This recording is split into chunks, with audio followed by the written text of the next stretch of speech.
আসসালামু আলাইকুম। বাংলাদেশি ব্লগারের আরেকটি নতুন ব্লগে আপনাদের সবাইকে স্বাগত জানাই। আশা করছি আপনারা সবাই ভালো আছেন। আমিও আল্লাহর অশেষ রহমতে অনেক ভালো আছি। আজ সকালে ঘুম থেকে উঠে আমি আমাদের ছোট্ট বাগান থেকে একটু ঘুরে আসলাম। এসে দেখি আম্মু নাস্তার প্রস্তুতি নিচ্ছে। আজ সকালের নাস্তায় বানাচ্ছে রুটি আর আলু ভাজি।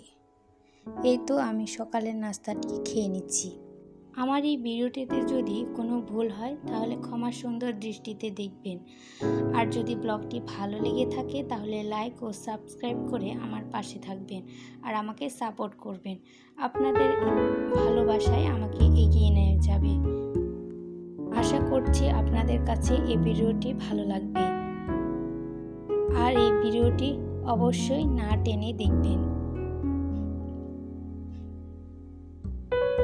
আজ আব্বু দুপুরে বাজার থেকে লাউ, সরপুঁটি মাছ, চিংড়ি মাছ আর সাথে আমড়া এবং পেয়ারা নিয়ে এসেছে।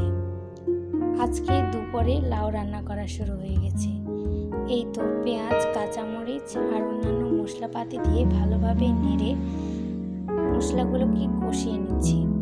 কষানো হয়ে গেছে, এর মধ্যে লাউ দিয়ে দিচ্ছি।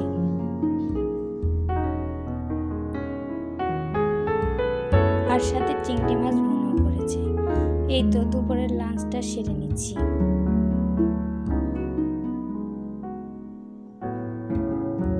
আজকে বিকেলে আম্মু দুধ পাকন পিঠা বানাচ্ছে,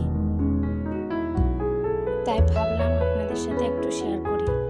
বিকেলেরই নাস্তা খেতে খেতে সবাইকে ধন্যবাদ জানিয়ে আজকের মতো ব্লগটি এখানেই শেষ করছি। আসসালামু আলাইকুম।